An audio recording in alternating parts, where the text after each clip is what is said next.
Karina. I'm Austin. And recently I posted a video on TikTok about how we opened 2 Crumbl franchises and are opening 3 more. I got a lot of questions on Instagram, in my DMs, and on TikTok about where to start when it comes to franchising, so we wanted to make this video just to answer a few of those questions. Definitely. So a lot of the questions we got were, it seemed like there's two main questions: how to start franchising and how much does it cost. So we want to answer those, but we want to break it down a little bit and give you some things to think about in terms of franchising. So what we're going to do is make this a 2-part video. So in the first part we'll answer all those questions and talk generally about franchising, and then in the second part we'll give our story and give you an insight into how it happened for us. Yeah, so the first question we got was, where do you start? How do you start franchising? And for Crumbl, you can just go on their website and click on franchising, and they'll have a form for you to fill out. Other franchises might have an email or a phone number to call, but they just had the form. So they ask a few different questions on the form. And I think that typically most franchises will want to know some of the same things that Crumbl asks, Yes. like how do you plan to operate your business, and what's your net worth, and where would you like to go, right? Obviously you need to have a location picked out, and why Crumbl, or why whatever franchise you're looking into. They'll want to know that you're invested in that brand particularly. Yeah, so if they feel like you're a good fit for the brand, they'll probably come back to you and tell you if the locations that you wanted are available, or if they're not available. They might have you kind of go back to the drawing board and pick out a few other places that you like. But if it is available, you'll probably go through a series of interviews. They just want to make sure you are the right fit for the brand and the brand is the right fit for you as well. Definitely. And as you go about that process of interviews, at some point the franchise disclosure document, or the FDD, will get brought up.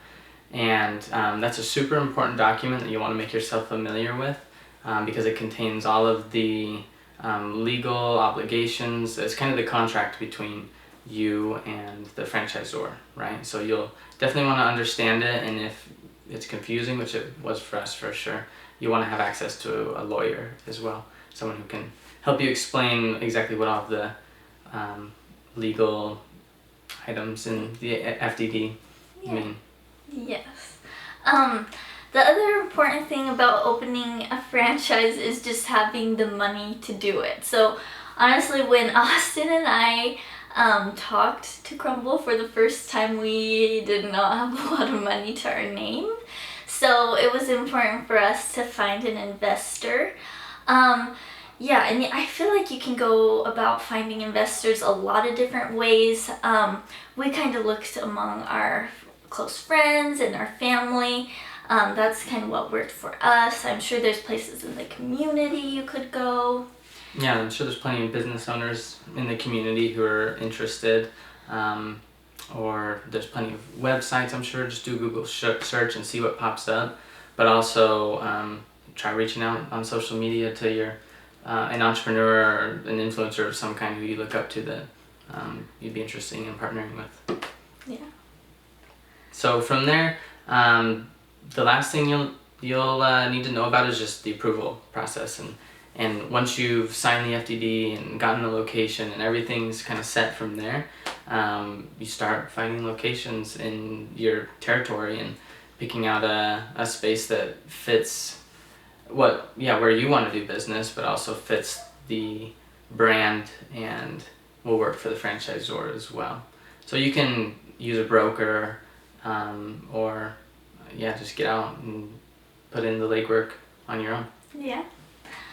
There is a possibility that you might not get approved for a franchise for, a number of reasons, but honestly, I feel like both of us really feel like things happen for a reason, and if you're not approved for something, that's just another door that closes and another one will open. So there's a lot of different and other franchises that are great and wonderful, and we've really loved working with Crumbl, but yeah, if you don't get approved, don't get discouraged, and keep going for your dreams.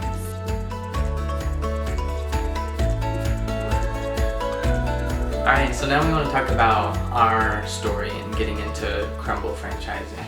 So, and really it was a full journey. It took us 1.5 years to get from the first conversation with Crumbl to opening our doors in our first location.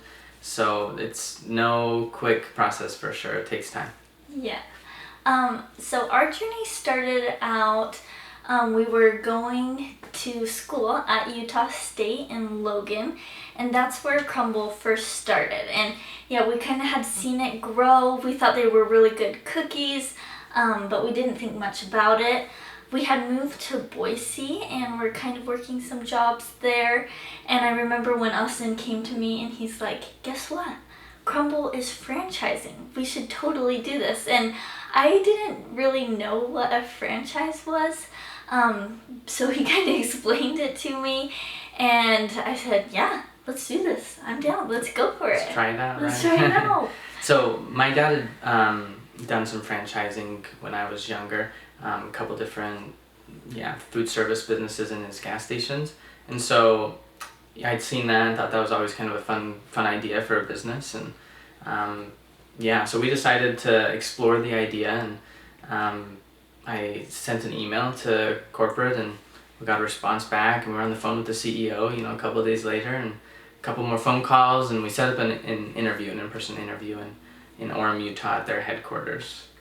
So. Yeah, at that time, we did not have a lot of money to our name, so we're like, okay, we have an interview, we need an investor, yes, as soon as possible. So we looked around our close friends, family, and Austin has a cousin who does business and has a few businesses of his own. And we kind of talked with him, and he was really interested and thought this would be a good investment. So we got him on board. He came down to the interview and we got approved. I really wanted to go to Oregon if we couldn't be like around our families, which are in Idaho and Utah. And so I'm like, Oregon is the only place we can be. So I was so excited that we could go to Oregon. Definitely, So, and we love it here. Oregon's been great to us. Yes, we love it. So with that said though, we didn't have an investor, we just started, right? Sometimes you just have to go for it, and you don't know what can come of it, right? But at the minimum, you'll learn something, right? So sometimes just start, just go for it, right? Yeah, so, definitely go for it. So we started out with Austin's cousin, and he was looking really hard for places in Portland, and we came up here and tried to find places, and things just kept falling through, and his cousin kind of wasn't feeling right about Oregon, and so we were really distraught. So he decided Colorado was a better fit for him, and so he decided to take the business there, but we still wanted to figure out a way where we could be in Oregon. So there was some other investors that were in the area, and we kind of thought about going with them, but that kind of ended up falling through. But around that time, Austin's dad had kind of started showing interest in Crumbl. Yeah, and so he jumped on board with us, and that's who we are currently partnering with is my parents, and it's been a good ride for sure. We've enjoyed working with them. But back to that moment there, my dad said, let's do it. And it was kind of risky because we had a for sure thing going with my cousin. We could have moved to Colorado and done that, but my dad didn't have his foot in the door with Crumbl yet. So we had to go through the interview process again. But this time, Crumbl's getting more popular, right? And so everybody's applying for franchises, and it took us 2 months to get to our first interview, which is, stark contrast from the first time we tried it when I was on the phone with the CEO 2 days after emailing, right? So 2 months goes by, another 2 months goes by after that first interview, and then what I'm trying to remember. We were driving around Oregon. We decided to come up to Oregon as like, I don't know, we were seeking inspiration because we were so sad that we hadn't heard back from Crumbl and we didn't think we were going to get approved.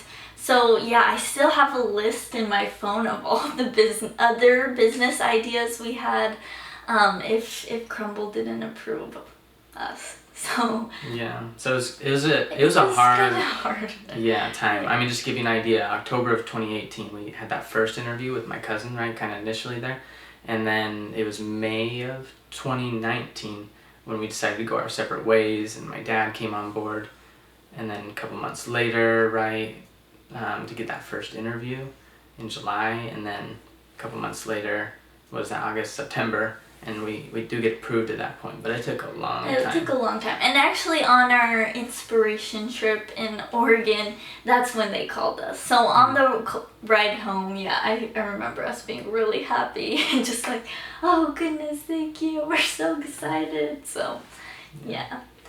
So anyway, I may have got my timeline a little mixed up there because we actually moved to Oregon in September of 2019. Yeah. So anyway, somewhere in there it took a couple months to get the interview and then a couple months to get approved. But it's all hindsight now, right? We're here. Yeah. So we ended up moving here because we got approved with Austin's dad and us, and yes, we moved here in September of 2019. We worked on finding contractors and figuring everything out. The pandemic started. We still decided to open regardless, and so in May of 2020 we did open our first store, which is Eugene, Oregon. So yeah. And then about 3 months later, after opening Eugene, we had the opportunity to pursue more locations in Oregon here. So we picked up a few more, like Karina mentioned. We're doing a total of 5 in Oregon. So it's been a journey, and it will continue to be such, and we're excited to be a part of it. But I guess if there's a few things we'd leave you with here, first point would be just go for it, right? Like we already talked about. Sometimes you just gotta start.